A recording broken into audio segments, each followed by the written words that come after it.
وَلَقَدْ اور یقیناً، وَلَقَدْ اور یقیناً خلقنا ہم نے پیدا فرمایا، خلقنا ہم نے پیدا فرمایا کم تمہیں، وَلَقَدْ خَلَقْنَاكُمْ اور یقیناً کہ ہم نے تمہیں پیدا فرمایا، ثم پھر صورنا ہم نے صورت عطا کی، صورنا ہم نے صورت شکل و صورت عطا کی کم تمہیں، ثم صورناکم پھر ہم نے تمہیں صورت شکل و صورت عطا کی، ثم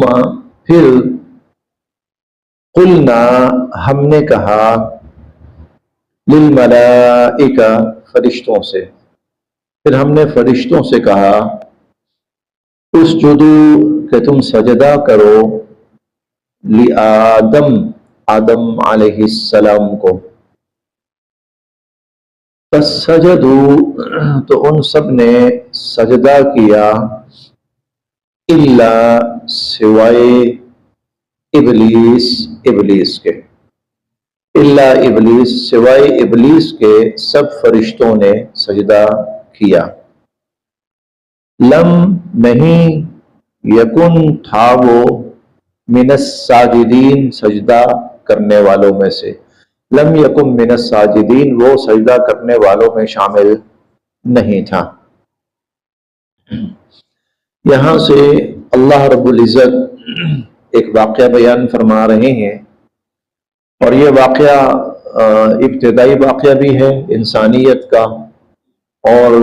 یہ واقعہ اس لحاظ سے بڑا اہم ہے کہ اس واقعے کے اندر انسان کی زندگی کا رخ اور مقصد وہ متعین ہوتا ہے، اور اس رخ اور اس زندگی کے اندر اسے کیا چیزیں دشمن اس کی بنیں گی وہ بھی اللہ تعالیٰ نے بیان فرمائے اور ظاہر فرمائے۔ سب سے بڑھ کر دشمن کس اینگل سے دشمنی کرے گا، اس کی دشمنی کا رخ کیا ہوگا، وہ کون سے وار کرے گا انسان کے اوپر، وہ کہاں سے انسان کو بہکائے گا ورغلائے گا، اللہ تعالیٰ نے یہ ساری چیزیں یہاں بیان فرمائی ہیں، اس لحاظ سے بڑا اہم ہے۔ یہ مضمون قرآن کریم میں کئی جگہ پہ آیا ہے تاکہ انسان اس کو دیکھے، اپنی زندگی کا مقصد پہچانے، اپنے دشمن کو پہچانے اور اس کی دشمنی کا انداز دیکھے۔ وَلَقَدْ خَلَقْنَاكُمْ ہم نے تمہیں پیدا کیا، ویسے یہ جو تخلیق کا ذکر ہے یہ آدم علیہ السلام کی تخلیق کا ذکر ہے، آدم علیہ السلام کی، لیکن چونکہ ساری انسانیت پھر آدم علیہ السلام سے پیدا ہوئی ہے، اسی لیے آدم علیہ السلام کی تخلیق کو سب کی تخلیق قرار دیا۔ وَلَقَدْ خَلَقْنَاكُمْ ہم نے تمہیں پیدا کیا، یعنی تخلیق کی ابتدا ہوئی، پیدائش کی ابتدا ہوئی، مٹی جمع ہوئی، گارا بنا، وجود بنا۔ ثم صورناکم پھر ہم نے تمہیں شکل و صورت عطا کی آدم علیہ السلام کو، کیونکہ یہی شکل و صورت پھر قیامت تک آنے والی انسانیت کو عطا ہوئی ہے، وہی جو آدم علیہ السلام کی شکل و صورت، فزیک، ڈھانچہ سارا تھا۔ ثم قلنا پھر ہم نے فرمایا للملائکہ فرشتوں سے اسجدوا لآدم کہ آدم علیہ السلام کو سجدہ کرو، فسجدوا تو ان سب نے سجدہ کیا الا ابلیس سوائے ابلیس کے۔ ابلیس جو تھا یہ فرشتہ نہیں تھا،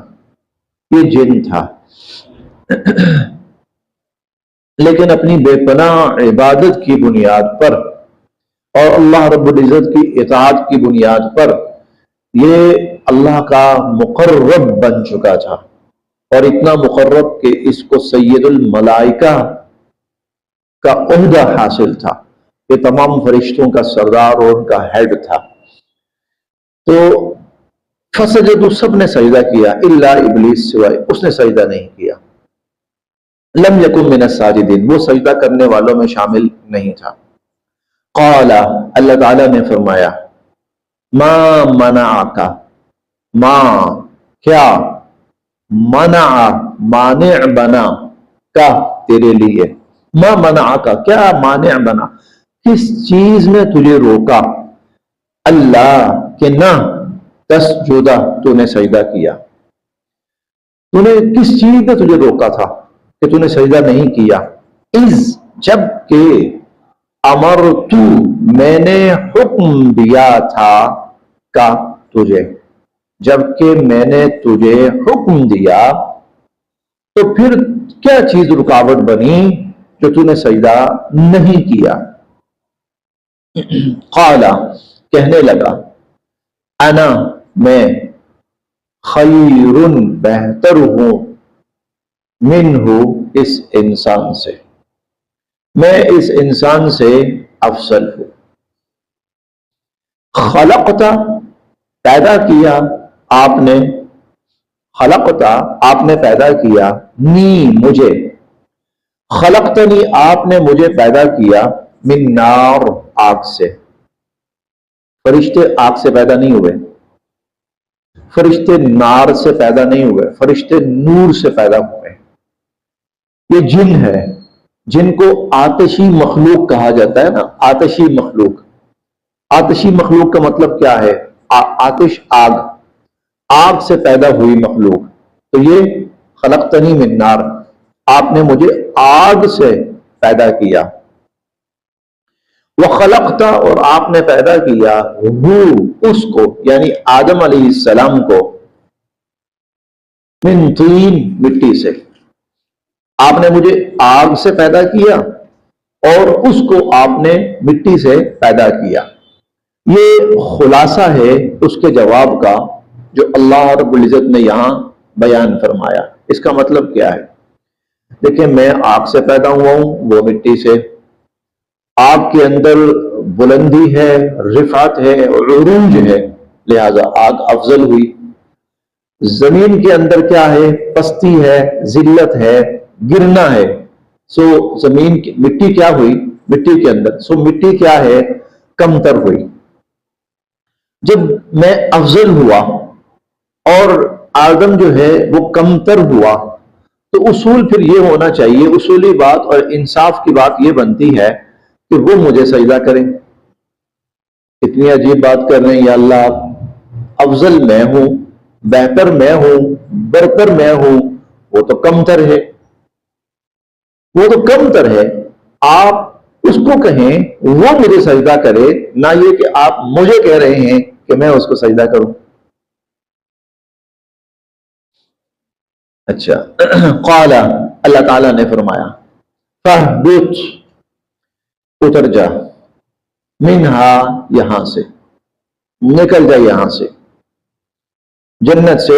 اتر جا، جنت سے نکل جا، فما بس نہیں، یکون تھا، لکا تیرے لیے، فما یکون لکا تیرے لیے یہ قطعاً ٹھیک نہیں تھا، جائز نہیں تھا،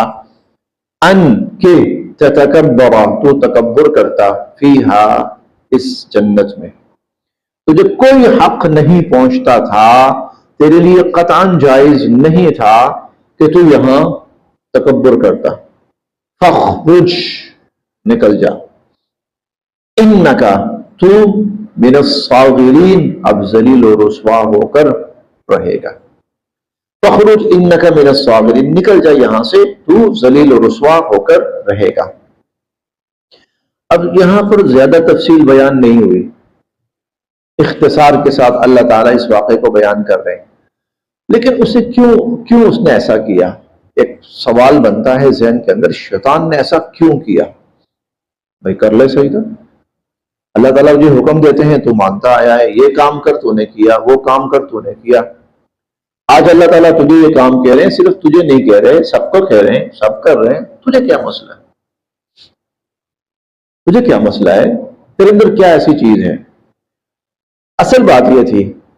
اس کو پتا تھا کہ اللہ رب العزت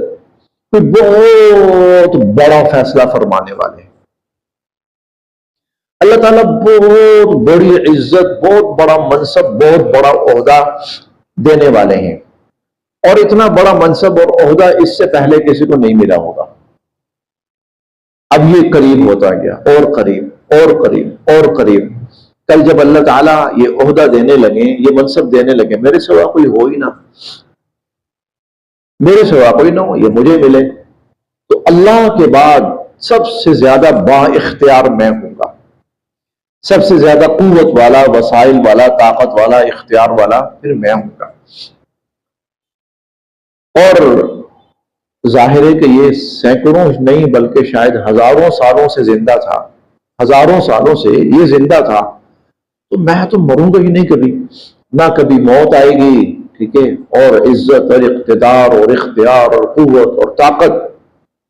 حکم اللہ کا چلے گا، انتظام سارا میرے ہاتھ میں، اس سے بڑھ کر کیا چاہیے؟ یہ اپنے اندر وہ چیز پالے بیٹھا ہے، لیکن اللہ تعالیٰ کا ارادہ اور فیصلہ کچھ اور تھا، وہ تو انسان کے حوالے سے تھا، اللہ تعالیٰ نے انسان کو پیدا کرنا تھا۔ جب اللہ تعالیٰ نے آدم علیہ السلام کو پیدا فرمایا اور پیدا فرما کے حکم یہ ہوا سجدہ کر، اب اس کا مطلب یہ تھا کہ وہ جو اللہ کا پلان تھا وہ اس کے لیے تھا، میرے لیے نہیں تھا، میری تو ساری محنت برباد ہوئی، میرے پاس تو کچھ رہا ہی نہیں، اسی وقت کے لیے، اسی کے لیے تو میں نے اتنا کچھ کیا تھا، تو مجھے کیا ملا؟ اب وہ اس قدر حسد کے اندر جلا ہے، اس قدر وہ حسد میں مبتلا ہوا کہ اس نے اللہ کا حکم ماننے سے انکار کر دیا کہ مجھے کیا ملنا، مجھے کیا پڑی کہ میں ایسا کروں، یہ تو میرا کام تھا، یہ تو میرا اعزاز تھا، یہ مجھے ملنا چاہیے تھا سب، اگر یہ مخلوق پیدا بھی ہوئی ہوتی رہتی، اس کو کہا جاتا کہ بھائی سب سے بڑا یہ، اس کو سجدہ کر، یہاں آ کر اس کا دماغ پھر گیا، یہاں آ کر وہ اپنے حواس کھو بیٹھا، اور پھر اس نے اللہ تعالیٰ کے سامنے ہی مطلب اس درجے کی گفتگو کی، تخرج، نکل جا، انک من الصاغرین، تو اب ذلیل و رسوا ہو کر رہے گا۔ قال، کہنے لگا، انظرنی، مجھے مہلت دیجیے، انظرنی، مجھے مہلت دیجیے، الی، تک، یوم، وہ دن، یبعثون، زندہ کر کے اٹھائے جائیں گے، جب لوگ زندہ کر کے اٹھائے جائیں گے، مجھے قیامت کے دن تک کے لیے مہلت دیجیے۔ اب یہ کیا، یہ اس نے کون سا طریقہ اختیار کیا ہے؟ اب وہ ضد میں آ گیا، حسد میں آ گیا، اب وہ اللہ تعالیٰ کو یہ ثابت کرنا چاہتا ہے کہ یا اللہ آپ کا فیصلہ غلط ہے۔ غلط کیوں ہے؟ کہ جس کو آپ نے اس منصب کے لیے منتخب کیا ہے، میں ثابت کروں گا یہ اس کا اہل نہیں ہے۔ دیکھیں، اللہ کی تقدیر پر راضی رہنا، اللہ کی تقدیر پہ راضی رہنا، اس میں انسان کا فائدہ ہی فائدہ ہے، اور جہاں انسان اللہ کی تقدیر سے ناراض ہوتا ہے نا، یہ کیا، اللہ نے یہ کیوں کیا، ایسا کیوں کیا ہے، وہاں انسان ٹھوکر کھاتا ہے، اتنی بڑی ٹھوکر کھاتا ہے کہ کبھی شیطان کی طرح ذلیل و رسوا اور مردود اور ملعون ہو کر رہ جاتا ہے۔ اسی لیے ہمیں جو تعلیم دی گئی ہے وہ کیا ہے؟ وَالْقَدْرِ خَيْرِهِ وَشَرِّهِ مِنَ اللَّهِ تَعَالَى، میں ہر قسم کی تقدیر پر ایمان رکھتا ہوں، میں ہر قسم کی،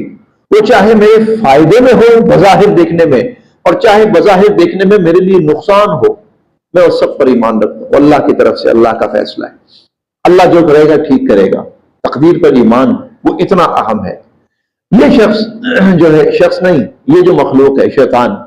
یہ یہاں پر آ کر اللہ کی تقدیر اور اللہ کے فیصلے کے خلاف کھڑا ہو گیا، کہنے لگا میں ثابت کروں یہ انسان اس اہل نہیں ہے۔ اب اس نے دو چیزیں مانگی ہیں، یہاں اس نے دو چیزیں مانگی ہیں۔ پہلی چیز، جتنی زندگی انسان کی ہے، جب تک انسان رہے گا اتنی زندگی مجھے دی جائے، انظرنی الی یوم یبعثون، انسان قیامت تک رہے گا تو مجھے بھی آپ قیامت تک کے لیے مہلت دیجیے۔ اچھا، دوسری، میں نے ثابت کرنا ہے کہ یہ انسان اس قابل نہیں ہے جو منصب آپ نے دیا ہے، تو مجھے آپ وہ ساری صلاحیتیں بھی دیں، وہ سارے وسائل بھی دیں کہ جس سے میں اپنے بات کو ثابت کروں۔ اللہ نے فرمایا ٹھیک، مہلت بھی اور وسائل بھی تجھے دے دیے گئے۔ دیکھیے، قال، کہنے لگا، انظرنی، مجھے مہلت دیجیے، الی یوم یبعثون، قیام، اس دن تک کے لیے کہ جب لوگوں کو زندہ کر کے اٹھایا جائے گا۔ قال، اللہ تعالیٰ نے فرمایا، انک، بے شک تو، من المنظرین، مہلت پانے والوں میں سے، ٹھیک ہے، تجھے مہلت دے دی گئی، انک من المنظرین، تجھے مہلت دے دی گئی۔ مہلت کا مطلب دونوں چیزیں مل گئی، دونوں چیزیں کیا ہیں؟ ایک تو عمر مل گئی اس وقت تک کے لیے، دوسرا تجھے وسائل دے دیے گئے۔ قال کہنے لگا فبما اس وجہ سے کہ اغویتا آپ نے بہکایا نی مجھے، اللہ آپ نے مجھے گمراہ کیا، اغویتا آپ نے بہکایا مجھے، لأقعدن اب میں بیٹھوں گا، لہم ان انسانوں کے لیے، صراطک آپ کے اس راستے میں، المستقیم جو سیدھا ہے، آپ کا جو سیدھا راستہ ہے نا اب میں اس پر بیٹھوں گا۔ ثم پھر لآتینہم میں آؤں گا ان انسانوں پر، من بین ایدیہم ان کے سامنے سے،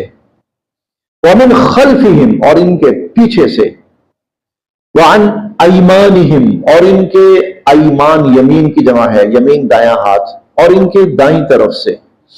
وعن شمائلہم اور ان کے بائیں طرف سے، آگے سے، پیچھے سے، دائیں سے، بائیں سے میں آؤں گا۔ کیا کرنے کے لیے؟ ہم 14ویں پارے میں پڑھیں گے لَأُغْوِيَنَّهُمْ أَجْمَعِينَ، ان کو گمراہ کرنے کے لیے، ان کو گمراہ کرنے کے لیے۔ اور ہم نے 5ویں پارے میں پڑھا تھا لَأَتَّخِذَنَّ مِنْ عِبَادِكَ نَصِيبًا مَفْرُوضًا وَلَأُضِلَّنَّهُمْ میں ان کو گمراہ کر کے چھوڑوں گا، وَلَأُمَنِّيَنَّهُمْ میں ان کو مختلف امیدوں اور آرزوؤں میں مبتلا کر کے چھوڑوں گا، وَلَآمُرَنَّهُمْ فَلَيُغَيِّرُنَّ خَلْقَ اللَّهِ تو میں ان کو گمراہ کروں گا، گمراہ کرنے کے لیے سیدھے راستے پہ بیٹھوں گا تاکہ اس سیدھے راستے سے ان کو بھٹکاؤں، ان کے آگے سے آؤں گا، ان کے پیچھے سے آؤں گا، ان کے دائیں سے آؤں گا، ان کے بائیں سے آؤں گا، کوئی راستہ نہیں چھوڑوں گا ان کے لیے۔ ولا اور نہیں تجدو آپ پائیں گے اکثرہم ان میں سے اکثر کو شاکرین شکر گزار، اور آپ ان میں سے اکثر کو اپنا شکر گزار نہیں پائیں گے۔ قال اللہ تعالیٰ نے فرمایا اخرج نکل جا، منہا اس جنت میں سے، اخرج منہا اس جنت میں سے نکل جا، مذءوما مدحورا ذلیل و رسوا ہو کر، ذلیل و رسوا دھتکارا ہوا، نکل جا تو یہاں سے۔ لا یقیناً من جس نے بھی، لمن یقیناً جس نے بھی، تبعا پیروی کی، کا تیری، منہم ان انسانوں میں سے، لمن تبعا کا منہم ان انسانوں میں سے جس نے بھی تیری پیروی کی، جو بھی تیرے پیچھے لگا، لَأَمْلَأَنَّ میں ضرور بالضرور بھروں گا، لَأَمْلَأَنَّ میں ضرور بالضرور بھروں گا، جہنم جہنم کو، منکم تم سے، اجمعین سب، تو میں جہنم کو پھر تم سب سے بھروں گا جو تیرے پیچھے لگا، جس نے تیری اتباع کی، جس نے تیرا راستہ اختیار کیا، میں تجھے اور ان سب کو جہنم میں ڈالوں گا اور جہنم کو تم سب سے بھروں گا۔ بس آج ہم یہاں تک پڑھ رہے ہیں، باقی انشاءاللہ کل دیکھیں گے۔ پھر کافی اہم حصہ کل جو ہے سبق کا، کافی بالخصوص ہمارے آج کے دور اور آج کے زمانے کے حوالے سے شیطان کا انسان کو گمراہ کرنے کے لیے سب سے مؤثر ترین ہتھیار اور جال، انشاءاللہ وہ